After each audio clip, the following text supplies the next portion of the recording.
materi tentang tumbuhan lumut dan tumbuhan paku. Nama saya Raisya Sofadila Ramadhani. Nama saya Alfia Isara. Nama saya Sulistya Fitriana.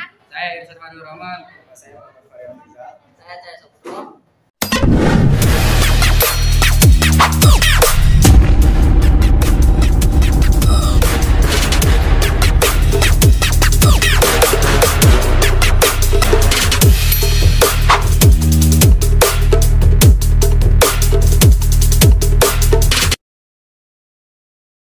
Jadi sebelum membahas yang lain, kita harus tahu terlebih dahulu apa itu tentang tumbuhan lumut dan tumbuhan paku. Di sini saya akan menjelaskan tentang tumbuhan lumut terlebih dahulu. Tumbuhan lumut atau yang biasa disebut Birophyta yang berasal dari kata Yunani, yang berasal dari kata Brium yang artinya lumut. Lumut merupakan jenis tumbuhan yang tidak punya organ sejati seperti akar, batang, dan daun. Sehingga mereka tidak punya pembuluh angkut xilem dan floem. Mereka menggunakan rhizoid atau mirip akar yang digunakan untuk menempel pada tanah maupun media yang lainnya. Tumbuhan lumut tidak memiliki pembuluh angkut xilem dan floem ya. Dan sekarang membahas apa itu tumbuhan paku. Tumbuhan paku atau yang biasa disebut Pteridophyta adalah divisi kingdom Plantae yang anggotanya memiliki akar, batang, dan daun sejati serta memiliki pembuluh pengangkut. Pteridophyta berasal dari kata peron, sayap dulu, dan piton. Tumbuhan sehingga Pteridophyta merupakan tumbuhan paku yang tergolong dalam tumbuhan kormus berspora, di mana tumbuhan ini menghasilkan spora dan memiliki susunan daun yang umumnya membentuk sayap, yaitu pada pucuk yang terdapat bulu-bulu. Di sini saya akan bahas ciri-ciri tumbuhan lumut dan tumbuhan paku. Ciri-ciri tumbuhan lumut. Pengertian tumbuhan lumut kan udah tahu nih ya, kurang lengkap rasanya tanpa mengetahui lebih jauh tentang ciri-cirinya. Nah, di sini kita juga bisa loh membedakan antara tumbuhan lumut dengan tumbuhan lainnya. Berikut ini merupakan ciri-ciri dari tumbuhan lumut. Umumnya hidup di tempat yang lembab dan teduh seperti sungai dan hutan. Mereka hidup di permukaan batuan, tanah, batang pohon, kayu lapuk, dan lain-lain. Tidak memiliki akar, batang, dan daun sejati, tapi mereka memiliki sesuatu yang mirip akar, disebut rhizoid. Organ kelamin laki-laki pada lumut disebut dengan antheridium, sedangkan organ betinanya disebut archegonium. Tidak memiliki jaringan pembuluh xilem dan floem. Ciri-ciri tumbuhan paku. 1. Memiliki akar, batang, dan daun. 2. Memiliki pembuluh angkut xilem dan floem. 3. Daun muda berbentuk menggulung. 4. Sebagian jenis tumbuhan paku memiliki spora jantan yang berukuran lebih kecil dari spora betina. 5. Biasanya hidup dengan cara menumpang pada tumbuhan lain. 6. Tidak berbunga. Nah, kalau tumbuhan lumut itu tidak memiliki pembuluh angkat xilem dan floem, tapi tumbuhan paku mempunyai pembuluh angkat xilem dan floem. Saya akan menyebutkan peranan-peranan apa saja yang terdapat pada tumbuhan lumut dan tumbuhan paku. Peranan tumbuhan lumut menahan erosi tanah, mengikiskan tanah juga bisa dicegah dengan kehadiran lumut. Sifat penyerap air dengan baik yang dimiliki lumut membantu tanah terjaga kepadatannya dan tidak mudah mengalami erosi. Mengurangi bahaya banjir. Lumut juga berperan dalam mencegah bencana banjir, karena air hujan yang turun diserap dengan baik oleh tumbuhan lumut. Bahan pembuatan obat mata. Lumut memiliki sifat yang baik, yaitu bisa dijadikan sebagai antibakteri. Sifat inilah yang digunakan oleh dunia medis untuk mengobati beberapa penyakit mata. Dan banyak juga peranan tumbuhan paku dalam kehidupan sehari-hari, yaitu 1. Tumbuhan paku dapat digunakan sebagai tanaman hias. 2. Beberapa tumbuhan paku dapat digunakan sebagai obat. 3. Paku tiang. Paku tiang batangnya dapat digunakan untuk tiang bangunan. 4. Digunakan untuk tanaman hias seperti paku jenis Laginella, Plasterium, Adiantum, dan Asplenium. Jadi, banyak sekali peranan-peranan tumbuhan paku dan lumut dalam kehidupan sehari-hari. Siklus tumbuhan lumut. Metagenesis lumut dimulai dengan spora yang berkecambah saat jatuh di tempat yang sesuai dengan habitatnya, lalu tumbuh menjadi protonema atau protalium. Di fase protonema atau lumut muda ini, terdapat kuncup yang tumbuh hingga berkembang menjadi tumbuhan gamenofit atau lumut dewasa. Di masa gamenofit akan terbentuk alat kelamin jantan atau antheridium yang akan menghasilkan spermatozoid atau sel gamet jantan. Dan alat kelamin betina acrygonium akan menghasilkan ovum. Pembuahan ovum oleh spermatozoid nantinya akan menghasilkan zigot yang akan tumbuh menjadi embrio. Kemudian embrio ini akan tumbuh menjadi sporofit atau sporogonium. Selanjutnya, sporofit akan membentuk sporogonium yang memiliki spora. Spora ini yang akan terkumpul dalam sporogonium atau disebut kotak spora. Jika spora jatuh di tempat yang lembab atau sesuai dengan habitatnya, spora nantinya akan tumbuh menjadi protonema. Kemudian protonema ini akan berkembang menjadi tumbuhan lumut. Siklus hidup tumbuhan paku. Untuk tumbuhan paku, mereka memiliki dua fase, yaitu pertama, fase gametofit. Fase gametofit adalah fase seksual dalam siklus hidup tumbuhan paku. Tahap generasi gametofit berawal dari protalium. Spora yang jatuh di tempat lembab akan berkembang menjadi protalium dengan bentuk seperti talus. Protalium kemudian akan menghasilkan sel gamet jantan atau disebut juga spermatozoid dan betina. Pembuahan akan terjadi dan hasilnya adalah sebuah zigot diploid yang akan berkembang menjadi tumbuhan paku. Fase ini bisa dibilang berlangsung dengan singkat. Kedua, fase sprotofit.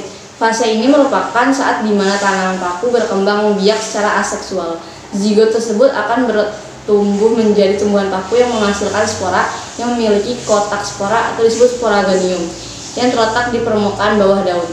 Tumbuhan paku yang memiliki spora di bawah permukaan daunnya disebut sporofil. Fase ini akan berlangsung lebih panjang daripada fase gametofit. Jika diurutkan, maka siklus hidup tumbuhan paku akan berbentuk seperti ini. Pertama, spora yang mendarat di tempat lembab akan berkembang menjadi protalium. Kedua, protalium kemudian akan menghasilkan sel gamet jantan dan betina.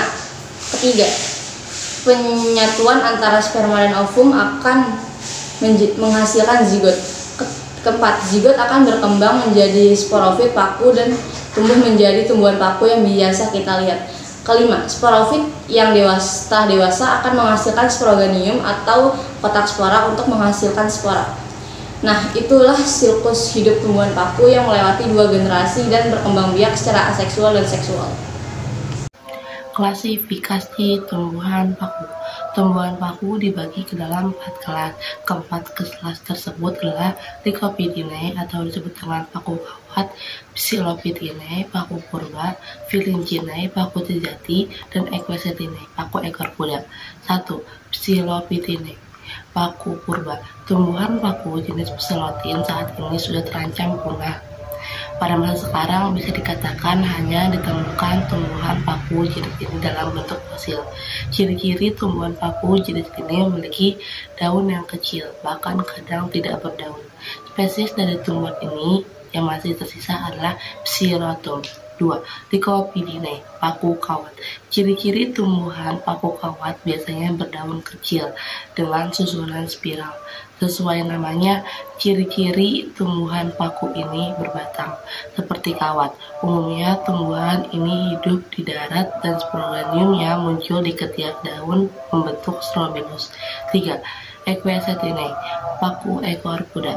Ciri-ciri tumbuhan paku ekor kuda memiliki daun tunggal dengan ukuran kecil dan tersusun secara spiral. Batangnya berwarna hijau dan beruas.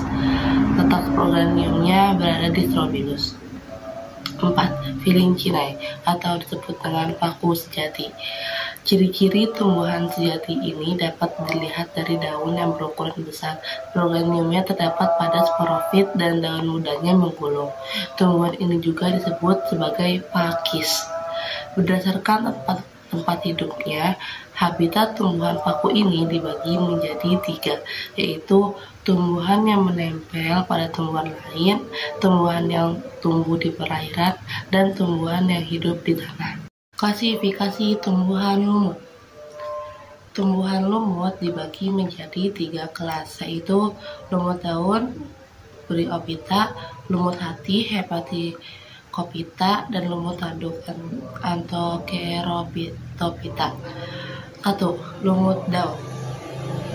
Bryopsida.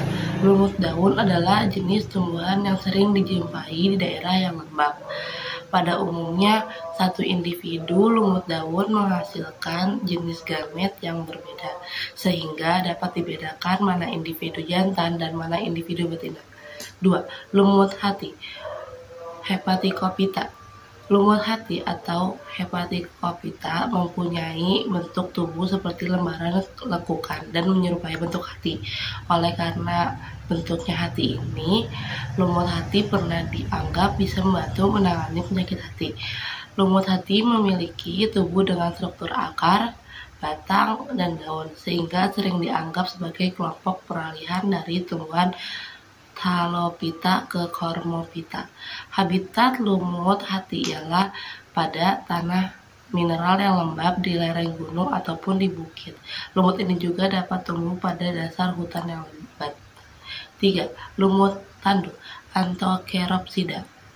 Lumut tanduk atau Anthocheropsida mempunyai bentuk sporofit yang panjang dan runcing yang dapat tumbuh setinggi 5 cm. Sporofit lumut tanduk hanya terdiri dari proganium dan tidak memiliki seta. Spora matang akan dilepaskan oleh proganium yang pecah atau terbuka, dimulai dari ujung tanduk. Gametofit yang umumnya memiliki diameter 1-2 cm tumbuh secara mendatar dan kadang ditempel oleh sporofit majemuk. Tumbuhan paku merupakan tumbuhan pembulu yang tidak berbiji. Daunnya memiliki beberapa bentuk spora, seperti 1. Paku Holmospora adalah paku menghasilkan jenis dan ukuran spora yang sama. Contoh, paku kawat. 2. Paku Heterospora menghasilkan jenis dan ukuran spora yang berbeda. Contoh, Selaginella. 3. Paku peralihan menghasilkan ukuran spora yang sama, namun berjenis kelamin jantan dan betina. Contoh, paku ekor kuda atau bisa disebut dengan Equisetum. Perbedaan tumbuhan lumut dan tumbuhan paku. 1. Pembuluh. Tumbuhan lumut tidak mempunyai pembuluh, sedangkan tumbuhan paku mempunyai pembuluh. 2. Generasi dominan. Tumbuhan lumut di fase gametofit, sedangkan tumbuhan paku di fase sporofit. 3. Susunan tubuh. Tumbuhan lumut peralihan di antara talus dan kormus, sedangkan tumbuhan paku kormus. 4. Daun muda. Tumbuhan lumut daunnya tidak menggulung, sedangkan tumbuhan paku daunnya menggulung. 5. Spora tumbuh. Tumbuhan lumut protonema, sedangkan tumbuhan paku protalium.